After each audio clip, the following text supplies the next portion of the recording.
Жалпы Супер ТВ каналыбыздын көрүүчүлөрүнө салам айтабыз. Бүгүн биз рулдагы жылдыз берүүсүнүн алкагында сүйлөшөбүз. Буга чейин да Супер ТВ каналыбызда Бейшебай досубуз менен, Бейшебай иним менен дагы мынакей ушундай бир баарлашканбыз Супер ТВ каналы. Ошол эле учурда бүгүн биз рулдагы жылдыз берүүбүздө Бейшебай менен баарлашабыз. Жалпыңыздар жагымды көрө. Баштайлы? Баштайлы.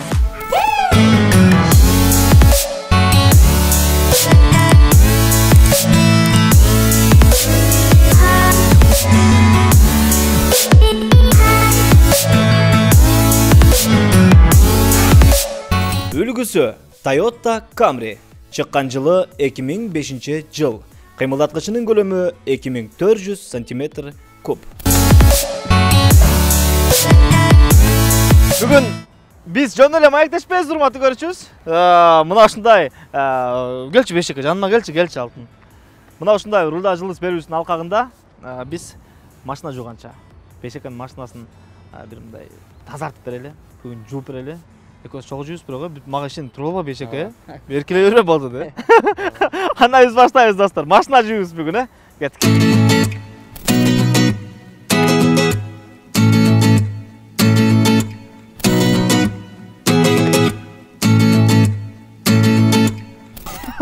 Бейшеке, мо жылы суу экен.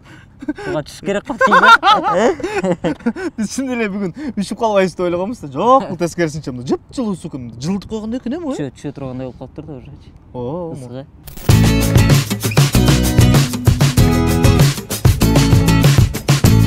Я койчум, сен арткан кайра арты чегип болуп калып экен Бейшеке. Арчып ойлой койчу эми муну.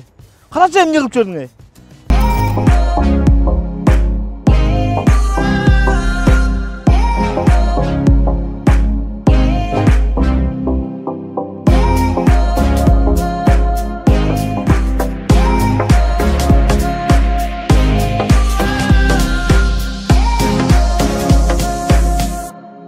Шашылыш келип калып.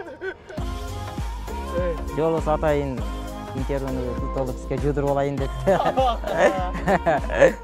Переходи на О. Жаңы топтомунда гана Яндекс Плюс катталуусу 90 күнгө акысыз. Музыка жана подкасттарды угуу менен ырахаттан. Фильмдерди жана сериалдарды көр. Таксиге арзандатуу ал. Аудио китептерди оку жана ук. Тезирээк кошул. Яндекс Плюс катталуусун 90 күнгө белекке ал. Переходи на О. Сага керектүүнүн баары алдыңкы оператордун бир эле тарифинде.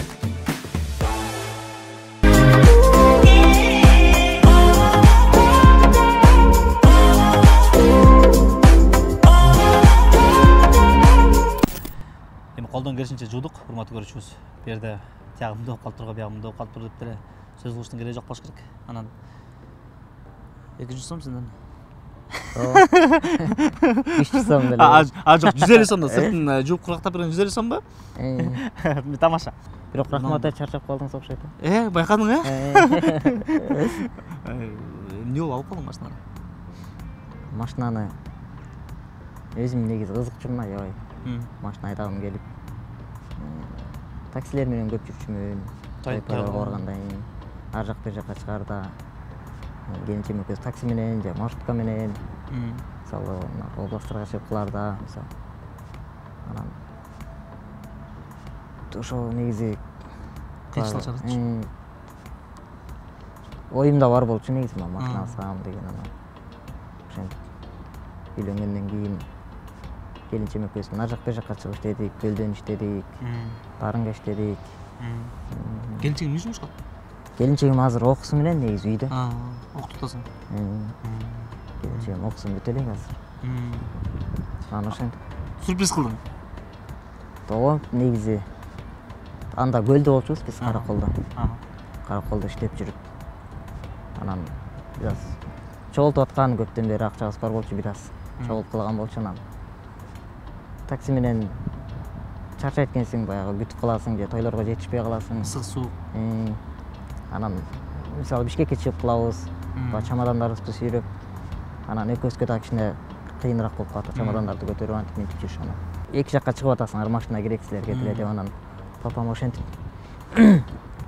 кеңешин берип, анан биз Караколдо калып эле ошо бүткө чогулткан акчабызды папабызга берип, папабыз барып машинаны тандап, анан ошо машинаны алып берген. Атаң Өз тандада. Өз тандап анан ушу машинаны бизге Караколго өзү айдап жеткирип келип берип анан кеткен. Ата. Анан бул машинанын алгандын баягы себепкер адамдар бар да. Мисалы тамада байкелерим бар, ошол Караколдогу үрчү чорчу тамада байкелерибиз жакшы катышкан, ага инидей болуп калган, бир туугандай болуп калган жакшы байкелерибиз бар Караколдо, Нарында, мисалы Бишкекте көп жерде. Ошол байкелерибиздин баягы жардамы менен, ошолордун түрткүсү менен ар дайым баягы колдойт бизди дайыма. Анан баягы элибиздин жардамы менен мисалы ушу машинаны алып баягы жөө жүрбөй көп жерге баягы жетип алып атабыз. Мисалы керегибизге жарап атат. Элге ыраазычылык. Ошо шарт түзүп берген элибизге, ошо байкелерибизге, сиздерге ыраазычылыгыбызды билдиребиз. Ошо ата-энебизге, туугандарыбызга баарына ыраазычылыгыбызды билдиребиз. Кудайга шүгүр. Буюрsun ичинде жакшылык кайда? Ичинде өзүңүн керегиңе жарасын. Ошол эле учурда баягы кооптуу эмеспи? Машина мындай кыйынчылык жаратпайбы? негизи баягы көбүнчө мындай келинчегим айтат аны. Баягы өзүм дагы кичине кооптураак деп баягы мындай. Өзүм дагы кичине эметем да. Корккан келинчегиме айтатып, келинчегим жакшы айдайт. Ушу келинчегим айтат, ар жак бер жактан. Ошо жанына отуруп алып эле айтатып, баягы өзүм бара турган жерлерге барып өзүм айдап калам. Ошондой. Анан көп жерден баягы келинчегим айдатканга аракет кылам да. Майын текшерген, баягы багажда жуксаган жагында баягы ачканы, жапканы кандай бүт эле өзүңбү? Баягы машинаны билем мен, баягы майын карап, баягы дөңгөлөгөн карап, мисалы бир жерде калдырып калсам мындай чувствовать этип сезгенге аларды жакшы эметем да анан. Ал машинанын майын карап да, келинчегиме көргөзүп турам, келинчегим карап, тияк бяган. Мондай кыласың десем, ал бүт ачып карап, ошентип карабай дегиз. Кыйынчылык жаратабы, жаратпайбы? Кыйынчылык жаратпайт. Уже көнүп калдык да. Айдап атып. Канча убакыт болду айтып жүргөнүңө? Былтыр октябрдын аягында алдык. Аягында. Буюрsun. Мага азыр чын эле баягы көрүүчүлөргө шашпай бүт бардыгын көрсөтүп бергенде экөөбүз акылдашып отуруп мынакей бүгүнкү маекти кылдык да. Анан көрсөтпөйсүңбү? Кантип толтурасың, кантип саласың, автомат экен. Анан багажын кантип ачасың, капотун. Баягы Эмир байке эме элдер ошентип баягы кызык да. Мен айдап жүргөн мисалы шаарда айдап жүрсөм дагы кээ бирөө аябай карайт да. Кантип айдап атасың деп байка деп баягы сарсанаа болуп мындай. Мен үчүн сарсанаа болуп ошентип да. Анан өзүмө бирок сезилбейт андай болуп аткан нерсе. Өзүм баягы обычный адамдардай эле айдап жүргөндөй эле сезем да өзүмдү. Ошондой нерсе.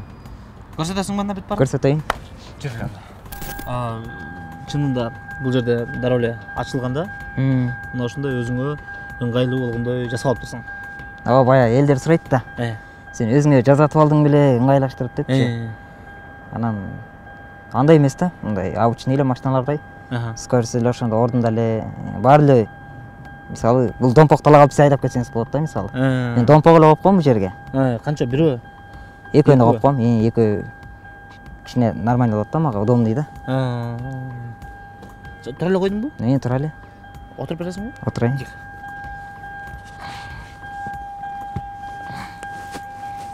Баягы машина айдаган элдерге кызык да. Анан кантип толтурасың, анан кантип скоростко саласың деп баягы сурап беришет го. Көрсөтөйүн дейсиң. Көргөзүп коеюн ошону. Мындай салабыз.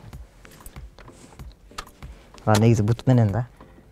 Бут менен баягы кенедей кезден бери ар нерсени кармап көнүп калган да киши.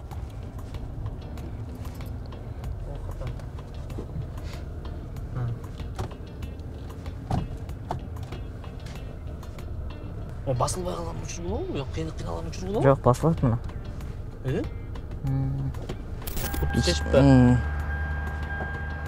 Азыр багажы ачылды. Капоту болсо биягында. Ушинтип ачам да.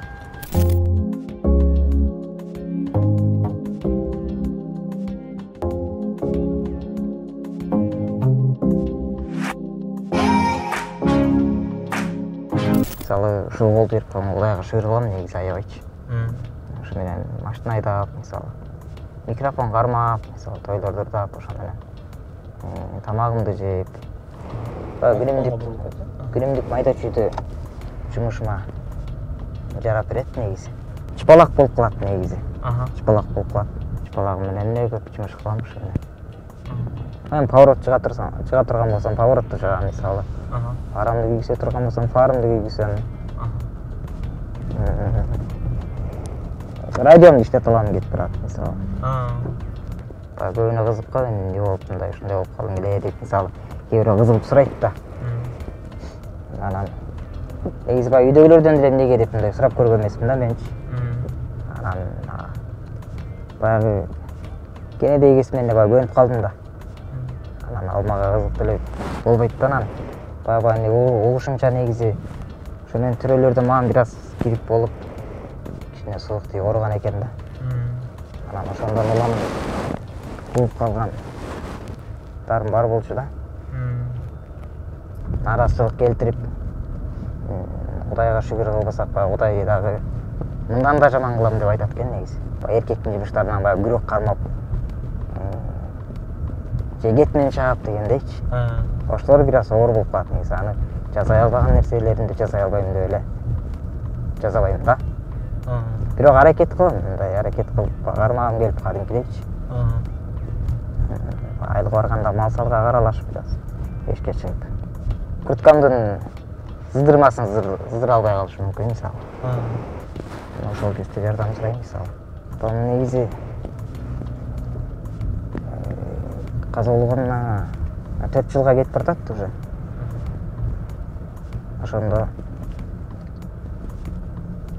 41 жашы болуп калды го дейм.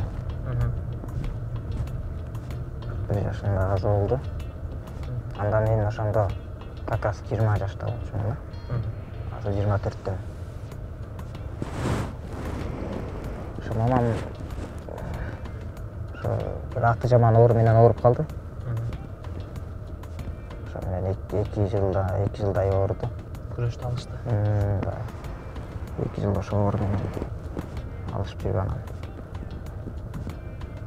Атайымды жакшы көргөн пендеси окшойт ошондо эрте. Өтүп кетти. Жоктойсуң да. Мисалы, баягы жакшылыктар болот. Ошондо, мисалы, үйүбүздөчү.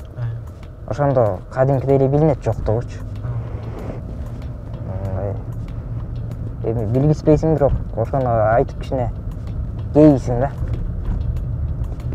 Мисалы, мен үйлөнгөндө ошо мамам болсо, сон болмок баягы жалгыз бала болгондуктан ошо мамам көп айтып берчү.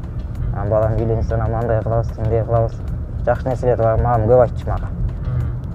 Анан бейкүнөм үйлөнсө деп көп нерсени айтып анан ошол күндү мамабыз көрбөй калды. Анан азыр келинчегимди көрсө дагы аябай сүйүнүп четине албай ушундай баягы эненин жүрөгү башкача болот эмес. Аябай бир башкача сезим болмок да. Үйдө жалгыз баламын да. Анан эркек бала болгондон кийин үйдөгүлөргө жардам бергенге аракет кылат экенсиң да. Мисалы атаңа жардам берип, атаңдын колуна кол, бутуна бут болгоң келип.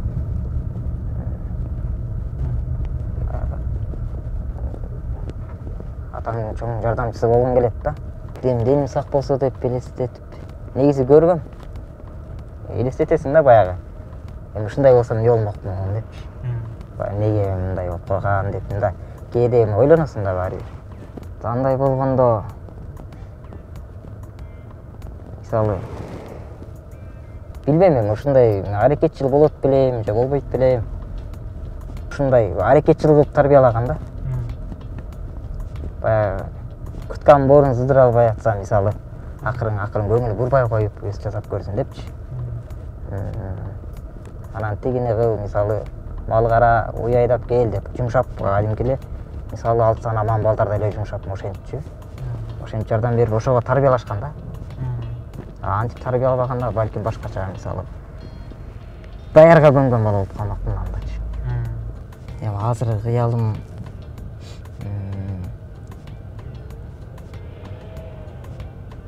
баягы семейный адаммын да азыр. Анан бир үйлүү болбосак деген жакшы ниетибиз бар. Келинчегим экөөбүздүн Кудайым буйрса. анан ошого да аракет кылып бир Кудайым ден соолук берсе ошол нерсеге жетип алсак деген тилегибиз бар, үйлүү болуп. Кудайым буйрса бала чакалуу болобуз. Өзүбүздүн үйүбүз болуш керек ал үчүн. Ошого аракет кылып атабыз азыр, үйлүү болуп алсак деп. Эми айылдагы карындаштарым бар мисалы. Ошо карындаштарым окуйт тияктан, Кудайым буйрса анан карындаштарымды алып келип, папабызды алып келип бияка. Ошентип үйлүү болуп алсак деген максатыбыз болуп атат, Кудайым буйрса.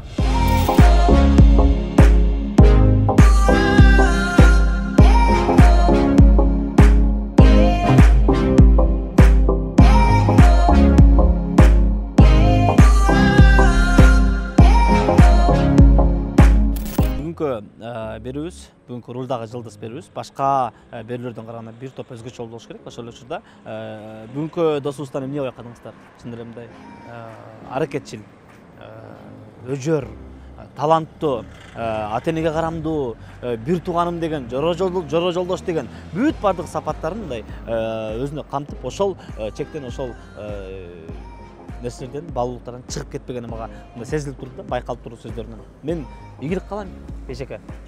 Чын эле ийгилик каалайм. Бар бол, аман эсен жүр, жакшы жүр, ооруба, кыялдарың акырынан жете бер. Жогоруда айттың, эми үй алып алсам экен деген бир көптөн бери көксөгөн кыялым бар дедиң. Ошол кыялга да жет. Сен аракетчисиң, жетесиң. Мына ушундай урматтуу көрүүчүбүз, бүгүнкү берүүбүз дагы жыйынтыктап, кийинки берүүлөрдөн көрүшкөнчө аман эсен туруңуздар. Жоңоркот алып келип койгонуңа. Машинаңды жуудуруп алыңыз жылтон мен, Жоңоркот, жакшытыр, аман эсен тур. Көргөнүңө